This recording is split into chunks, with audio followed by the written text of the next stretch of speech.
payaso.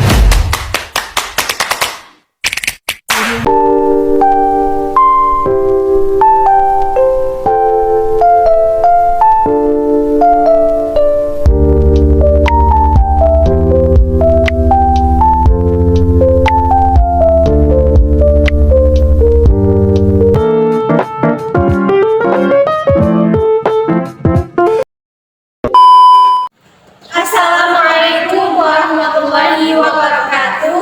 Kami dari kelompok 7 akan memaparkan materi mengenai teori anak Freud. Sebelum itu, perkenalkan anggota kelompok kami. Saya Indriani Salsabila Bahdar dan teman-teman saya Salsabila Yanuran, Siti Nurhani Gazes. Anna Freud lahir pada tanggal 3 Desember tahun 1985. Beliau adalah seorang psikolog dari aliran psikoanalisis yang juga merupakan putri dari Sigmund Freud. Anna Freud terkenal karena bukunya yang berjudul Ego dan Mekanisme. Anna Freud mulai mengadakan perubahan dalam usahanya melakukan psikoanalisis kepada anak. Dia mengubah dari ego sebagai joki yang tak berdaya dan id sebagai kudanya, sebagaimana yang dikemukakan oleh Sigmund Freud, menjadi joki intelektual yang mampu memilih jalan terbaik untuk dilewati. Teori Anna Freud dapat diringkas dalam 3 konsep pokok. Yang pertama ada psikoterapi anak. Psikoterapi anak terbagi menjadi beberapa bagian. Yang pertama adalah terapi gabungan. Dengan menggabungkan kekaguman dan kepercayaan, anak dapat menerima analisis sebagai guru yang khusus, seseorang yang ahli dalam pengetahuan mengenali diri, dan sebagai teman melawan serangan dunia luar yang tidak terpahami. Yang kedua, melampaui konflik struktural, bahaya perkembangan. Kelenturan anak dan perkembangan menuju keemasan yang berkelanjutan memaksa anak memfokuskan diri bukan pada simptom neurotik yang tampak sekarang. Gangguan perkembangan ancaman kemasakan berkelanjutan fisik maupun psikis harus lebih banyak diperhatikan. Yang ketiga, asesmen metapsikologi. Anna Freud memakai profil metapsikologi, semacam penuntun yang organisasi informasi dalam kategori yang komprehensif.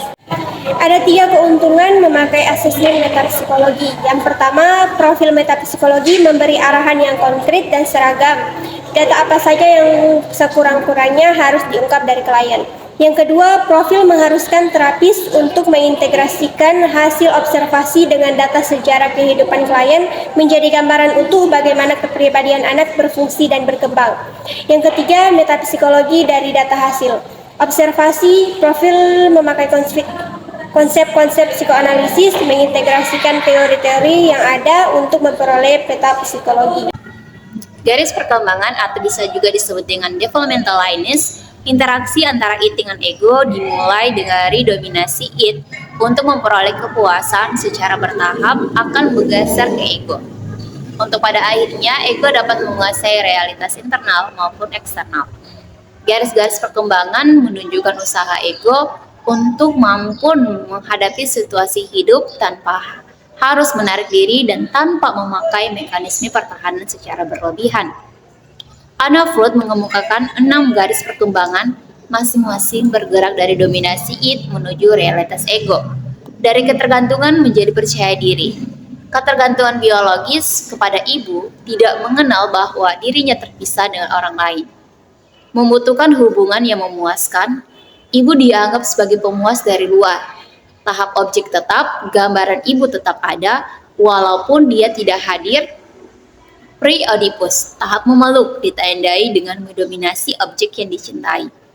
Fase Oedipus Valis ditandai dengan dorongan memiliki orang tua lain, jenis dan bersaing dengan orang luar sejenis.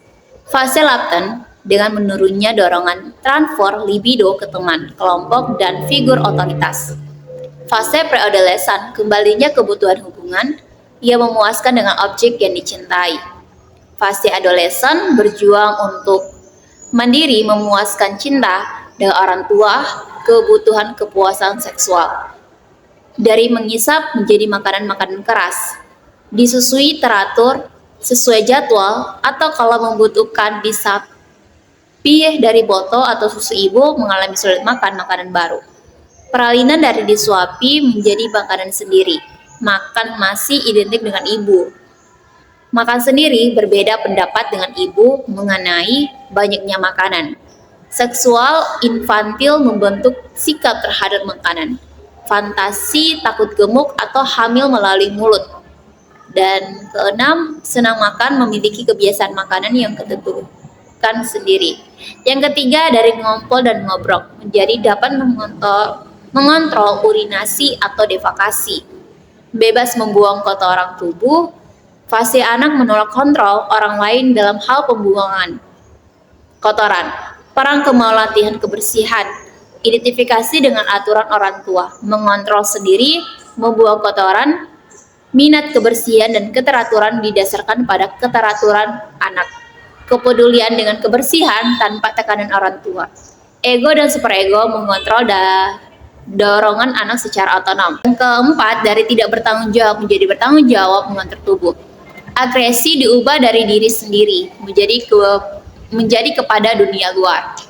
Ego semakin memahami prinsip sebab akibat, merendahkan keinginan berbahaya, mengenali bahaya eksternal seperti api, ketinggian dan air. Sukarela menerima aturan, kesehatan, menolak makanan yang tidak sehat, kebersihan tubuh, melatih kebugaran tubuh. Yang kelima, dari egosentrik menjadi kerjasama, mementingkan diri sendiri, narkistik, anak kecil lain tidak ada, atau dipandang sebagai pengganggu atau saingan memperoleh cinta orang tua. Anak kecil di dekatnya dipandang sebagai benda mati atau mainan yang dapat diperlakukan kasar tanpa tanggung jawab. Anak kecil di dekatnya dianggap sebagai teman untuk mengerjakan sesuatu, lamanya kerjasama, tergantung kepada tuntunan tugas. Teman dipandang partner sederajat, memiliki kemampuan sendiri. Mereka dapat dihormati, ditakuti, dijadikan saingan, dicintai, dibenci, atau ditiru. Membutuhkan sahabat sejati.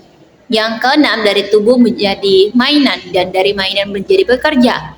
Permainan bayi adalah perasaan tubuh, kepekaan jari, kulit, dan mulut tidak dibedakan antara tubuh sendiri dengan tubuh yang lain. Yang ketiga, ada mekanisme pertahanan. Ana meneliti hubungan antara tingkat perkembangan dengan pilihan defense dan memandang berbagai defense sebagai fungsi penyesuaian diri yang normal dipakai anak untuk menyesuaikan diri dengan dunia luar. Saya tarik kesimpulan dari teori ego Anna Freud, mencakup pemahaman bahwa ego berfungsi sebagai mediator antara keinginan tidak sadar atau id dan norma-norma sosial atau superego. Ego berperan dalam menyeimbangkan ketegangan antara dorongan-dorongan primitif dan tuntunan moral. Dalam pandangan ini, keberhasilan ego dalam tugas ini penting untuk kesehatan mental setiap individu. Itulah penjelasan materi dari kami. Wassalamualaikum warahmatullahi wabarakatuh. Audio Jungle.